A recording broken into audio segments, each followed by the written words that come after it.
BJP నాయకులు. Good evening అందరికి కూడా. Good evening. రైట్, పుల్లారావు గారు మీతో ప్రారంభిద్దాం. గుడ్ ఈవినింగ్ అన్న.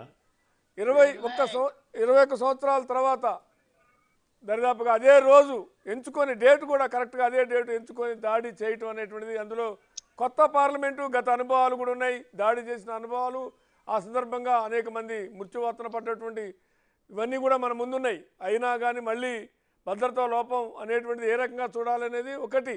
ఇక రెండో అంశం, ఇప్పటిదాకా జనరల్గా అంటే ఐఎస్ఐ తీవ్రవాదులు అనేటువంటి వైపుగా ఉండేది, కానీ ఈసారి చూస్తే వాళ్ళ పేర్లు చూస్తే కనుక అందరూ కూడా మనం చూస్తే అది కర్ణాటక, హర్యానా, లేకుంటే మహారాష్ట్ర, ఆ రకమైనటువంటి మధ్యప్రదేశ్, ఈ రకమైనటువంటి వాళ్ళందరూ సోషల్ మీడియాలో పరిచయం అయ్యి చేసినటువంటిగా అంశంగా చూస్తున్నది. అంటే వాళ్ళ లక్ష్యం ఏంటి, వాళ్ళ వెనకాల ఉగ్రవాదం లక్ష్యమా, లేకుంటే ఇంకా ఇతర అంశాలు ఏదో చెప్తున్నారు, స్వేచ్ఛ అంటున్నారు. మీ అబ్జర్వేషన్ ఏంటి, మీ పరిశీలన పద్ధతి నుంచి? ఒకటి ఇక్కడ స్ట్రైట్ అవే మనకు అక్కడ ఇద్దరు ఎంపీఎస్ చేసిన వాళ్ళు ఉన్నారు కదా, చాలా సంవత్సరాలు, వాళ్ళకంటే నాకు ఎక్కువ తెలియదు. కానీ ఒక ఎంపీ పాస్ ఇవ్వటం ఆశ్చర్యం లేదు, ఎవరో రికమెండ్ చేస్తారు, తప్పదు. ఆయన లేకపోతే కూడా ఇస్తారు, చాలా క్యాజువల్ గా ఇస్తారు, తప్పదు. మొహమాటాలు వస్తాయి, ఎవరితో రికమెండ్ చేయించుకుంటారు, పర్వాలేదని ఇస్తారు. వాళ్ళు వచ్చినప్పుడు పార్లమెంట్ లో ఆ సెర్చ్ చేయకుండా, జోళ్ళు ఎతకకుండా, బాడీ సెర్చ్ సరిగ్గా చేయకుండా లోపల పంపించారు. ఒకటి.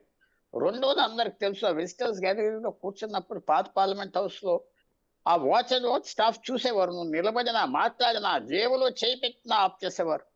వీడు అమాంతంగా దూకేసి కిందకు వచ్చేసాడు, ఎవరు ఆఫ్ చేయలేదు. మూడోది, అందరు చూసిన విశేషమైన పిక్చర్ ఏంటంటే, వాడు అలా బల్లల మీద పరిగెత్తున్నాడు, సెక్యూరిటీ స్టాఫ్ వాళ్ళని పట్టుకోలేకపోయారు, పట్టుకోలేదు. ఒక స్టన్ గన్ లేదు, అంటే ఆ తుపాకీ చంపేది మనుషుల్ని, ఆఫ్ చేస్తుంది, ఏమి లేదు. వాడు అలా పరిగెత్తున్నారు. ఆ తర్వాత ఇంకొక ఘోరం ఏంటంటే, నలుగురు వచ్చారు, ఇద్దరు దొరికారు. ఇద్దరు పార్లమెంట్ హౌస్ లో ఉన్నారా, ఇంకా పారిపోయారా, వాళ్ళు ఇంకా ఇద్దరు దొరకలేదు. ఎక్కడ ఏంటి సెక్యూరిటీ? 2001 నుంచి ఈవేళకి ఇంత దిగజారిపోయామా, సెక్యూరిటీ? తప్పు ఎక్కడ వచ్చింది? వాళ్ళు లోపలికి వచ్చే వరకు నేను తప్పలేదు. ఎవరో వెళ్ళి ఎంపీ పాస్ అడుగుతారు, బండా జగన్నాథం గారు, వేణుగోపాల్ గారు, నేను చెప్తే ఇస్తాడు. ఆడేంటో నాకు తెలియదు, అడిగేడు మన డ్రైవర్ అనుకుంటాం, లేకపోతే అంతవరకు పర్వాలేదు. అక్కడ సెర్చ్ చేయకుండా, లోపలికి వెళ్తే కంట్రోల్ చేయకుండా, వాటిని పట్టుకోకుండా, నలుగురు వస్తే ఇద్దరే దొరకటం, ఏదో బయటకు వచ్చేది. ఇది చాలా విశేషం, చాలా ఆశ్చర్యం. ఇవాళ ప్రధానమంత్రి మిగతా వాళ్ళ హౌస్ లో ఉంటే ఏమైపోదును, వారి దగ్గర ఆయుధాలు ఉంటే అంటే ఆయుధాలు అంటే ఇవాళ తుపాకులు అనేది వచ్చేది, యాసిడ్ అనేది వచ్చేది, కనపడకుండా తీసుకొచ్చినట్టుగా ప్లాస్టిక్ గన్లు ఉన్నాయి, ఇవన్నీ ఉన్నాయి.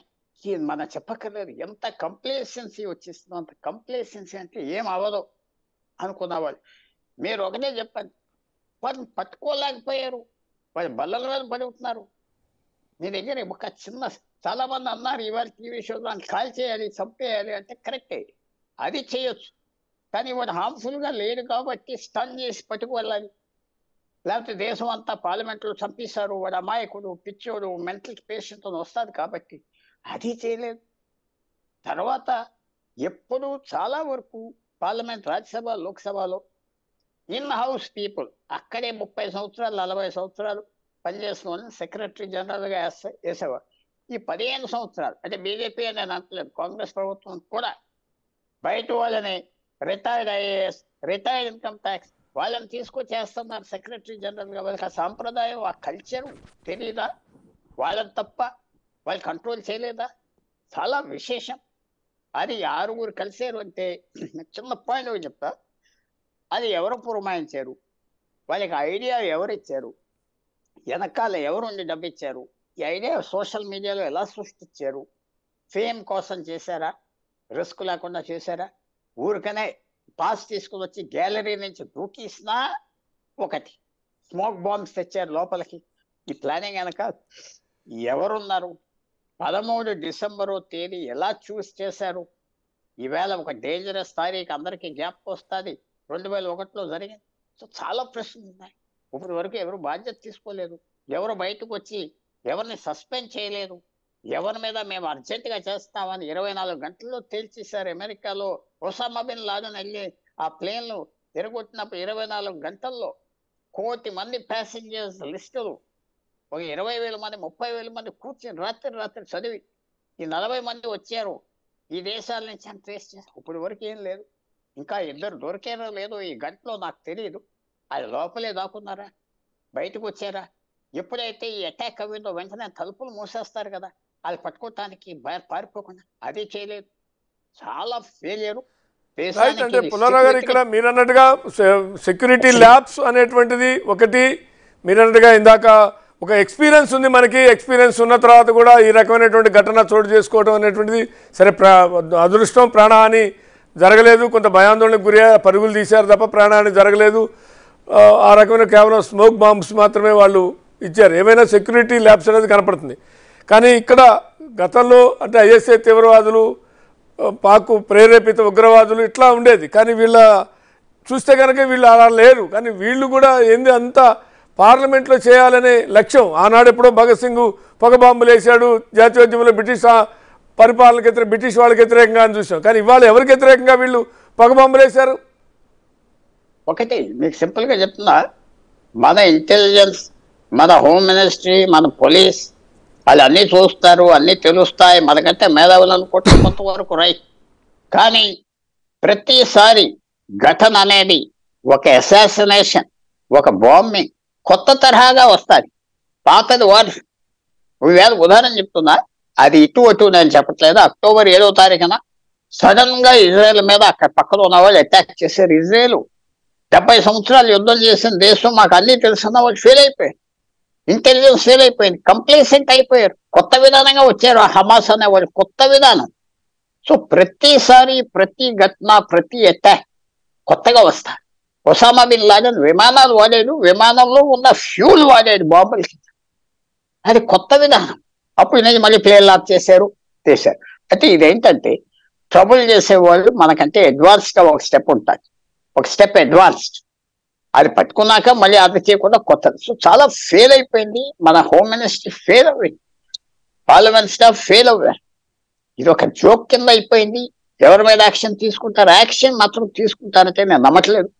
2001లో ఈ రోజు డిసెంబర్ 13ని అంత తీవ్రమైన దాడి జరిగిన ఎవరిని సస్పెండ్ చేయలేదు, ఎవరు తప్పు సెక్యూరిటీ అనలేదు, వాళ్ళు ఎలా వచ్చారు ఏం చేయలేదు. అలాగే బాంబేలో కూడా 2008 నవంబర్ 26 నుంచి 29 వరకు బాంబే తాజ్ హోటల్లో జరిగిన దాని మీద కూడా ఒక కోస్ట్ గార్డ్ని, ఒక నేవీని మీరు నిద్రపోతున్నారా? బోట్ వస్తే పాకిస్తాన్ నుంచి 500 మైళ్ళు ఒక పాకిస్తాన్ బోట్ వస్తే నువ్వు ఆఫ్ చేయలేదు, అది ఎవరిని సస్పెండ్ చేయలేదు. సో యాక్షన్ తీసుకుంటారంటే మాత్రం నాకు నమ్మకం లేదు. పార్లమెంటరీగా పనిచేశారు, పార్లమెంట్లో ఉన్నారు. కానీ ఈ రకమైనటువంటి తరచూ ఈ రకమైనటువంటి దాడి అనేటువంటిది మన సార్వభౌమాధికారాన్ని ప్రశ్నించినట్టుగా చూడాలా, ఏ రకంగా దేశ భద్రతని ప్రశ్నించినట్టుగా చూడాలా అనేటువంటిది అంశం ఒక కీలకమైన అంశం. అయితే కొత్త పార్లమెంటు అన్ని అంగులు ఆర్భాటాలు ఉన్నాయని భావించారు గతంలో. అంటే కొంత నిర్మాణంలో కొన్ని ఏమైనా లోపాలు ఉండొచ్చు. కానీ ఈసారి అన్ని రకాల సెక్యూరిటీ చెక్ చేసిన తర్వాత వెళ్తారు. నాకు తెలిసి మేము కూడా పార్లమెంట్కి వెళ్ళాం చాలాసార్లు. అంటే మీలాంటి ఎంపీలు అంటే వేరు, మా విజిటర్స్లోగా మేము వెళ్ళినప్పుడు అక్కడ బెల్టులో లేకుంటే షూలో లేకుంటే ఈవెన్ కర్చీఫ్ ఉంటే కూడా ఆ కర్చీఫ్ కూడా తీసి అన్నీ స్కాన్ చేసి తీసుకెళ్తారు. కానీ తప్పించుకోగలిగారు అంటే ఏ రకంగా పోయారు అనేటువంటి అంశం. రెండు వాళ్ళ లక్ష్యం ఏంటి అనేటువంటిది కూడా చాలా ఇంపార్టెంట్. ఏంటి వాళ్ళ లక్ష్యం ఏంటి, ఎందుకు వాళ్ళు యువకులు, అందరూ కూడా యువకులు. వాళ్ళు చూస్తే కనుక వాళ్ళు ఒక్కొక్కరు ఒక రాష్ట్రం, వాళ్ళు ఏం లక్ష్యంతో ఈ రకమైనటువంటి ఏం మెసేజ్ ఇవ్వాలనుకున్నారు అంటే వాళ్ళు ఏదో ప్రాణాన్ని తలపెట్టాలని లేదని అనుకున్నాం కాసేపటికి. ఎందుకంటే ఉగ్రవాదులు, ఐఎస్ఐ తీవ్రవాదులు, ఉగ్రవాదులు అంటే వాడు ప్రాణాన్ని తలపెట్టడమే లక్ష్యంగా కాల్పులు చేసుకుంటూ బయట నుంచి వచ్చి ఆ రకమైన దాడి చేశారు. వీళ్ళు మరో రకంగా చేశారు. నాడు జాతీయోద్యమం గురించి అప్పుడప్పుడు